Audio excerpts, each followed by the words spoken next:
in the future, in a couple of years, maybe 2 or 3 years, 90% of the world's knowledge will likely be generated by AI. That's crazy. I know, but it's just fine. But it's just fine. I know. And the reason for that is this. Let me tell you why. Okay. It's because what difference does it make to me that I am learning from a textbook that was generated by a bunch of people I didn't know, or written by a book that, from somebody I don't know, to knowledge generated by AI, computers that are assimilating all of this and resynthesizing things. To me, I don't think there's a whole lot of difference. We still have to fact check it. We still have to make sure that it's, based on fundamental first principles, and we still have to do all of that, just like we do today.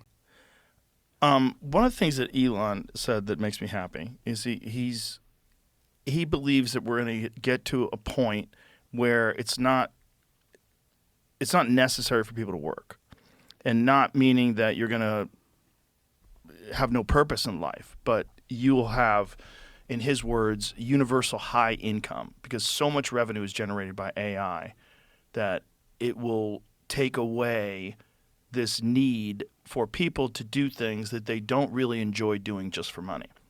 And I think a lot of people have a problem with that, because their entire identity and how they think of themselves and how they fit in the community is what they do. Like, this is Mike. He's an amazing mechanic. Go to Mike, and Mike takes care of things.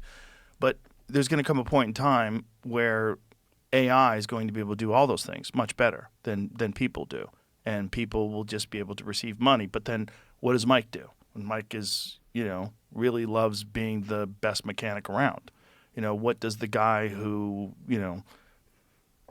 codes, what does he do when AI can code infinitely faster with 0 errors? Like, what happens with all those people? And that is where it gets weird. It's like, because we've sort of wrapped our identity as human beings around what we do for a living. Mm-hmm. When you meet someone, one of the first things you meet somebody at a party, "Hi, Joe, what's your name?" "Mike." "What do you do, Mike?" And, Mike's like, "Oh, I'm a lawyer." "Oh, what kind of law?" And you have a conversation, Mm-hmm. When Mike is like, "I get money from the government, I play video games." Mm-hmm. And I think the concept sounds great until you take into account human nature.